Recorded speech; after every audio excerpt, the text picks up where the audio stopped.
외교관 출신들의 의전비서관을 다 제껴버리고 김건희 여사와 가까웠던 사람이 의전비서관이 되었습니다.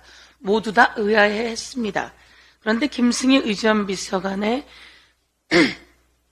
딸이 학교에서 리코더를 2학년짜리 학생을 때려서 전치 9주를 입혔던 사건이 있습니다. 그리고 그날 김승희 비서관은 사퇴했습니다.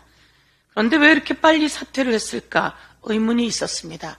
이런 일이 있었는데도 용사는 그동안 무마하고 있었을까? 이것이 낱낱이 폭로되자 김승희 비서관은 사퇴했습니다. 여지없었습니다.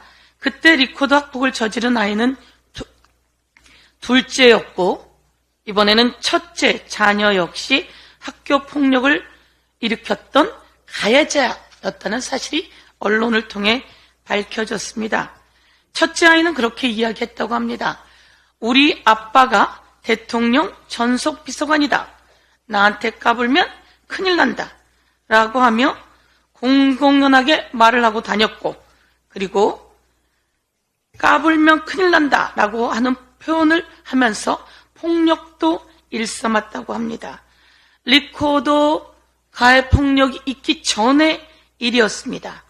아이들의 증언에 따르면 선생님 앞에서 아이들을 때려도 선생님이 거의 혼내지 않습니다. 그래서 학생들은 모두 별 수 없이 김땡땡 이를 피해 다닌다라고 이야기했다고 합니다. 이에 대해서 용산이 모르고 있었을까요? 몰랐다면 무능한 것이고 알았다면 알고도 계속 그것을 누르고 있었다면 이것은 엄연한 범죄 공범 행위입니다. 용산은 이에 대해서 다시 한번 용산 대통령실은 이에 대해서 다시 한번 사과하는 내 탓이요 라고 하는 모습을 보여야 할 것입니다. 둘째 아이의 리코더 학폭도 정말 우연한 기회에 그 학교에 학부모로 있는 사람의 입을 통해서 조금씩 흘러나왔던 사안입니다. 그래서 이야기합니다. 윤석열 정권에서는 학폭을 해도 잘 나갑니다. 이동관 학폭, 정순신 학폭, 그리고 김승희 학폭, 이제는 마지막으로 합참 의장의 학폭이 있었습니다. 합참 의장 자녀의 학폭이 있었음에도 불구하고 합참 의장을 그대로 임명했습니다. 김명수 합참 의장에 대해서 한번 이야기해 보도록 하겠습니다. 북한이 대륙간 탄도미사일을 쏘아 올린 22년 3월 5일, 잠수함 발사 탄도미사일을 도발한 22년 5월 7일, 군 장성들이 드나드는 태릉 골프장에서 골프를 친 사람 김명수 합참 의장 후보였던 사람.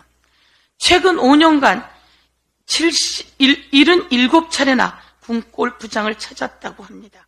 그리고 이 군인은 근무 시간 중에도 주식 거래를 해서 북한이 초음속 미사일 등 탄도미사일을 쏜 22년 1월 5일과 1월 17일 등의 상장지수 펀드를 거래했다고 하며 최근에 수십 번의 주식 거래를 했다고 합니다. 신원식 국방부 장관은 예결위에서 주식 관련한 문자를 주고받는 내용이 나왔고요. 합참 의장은 이런 주식을 했고요.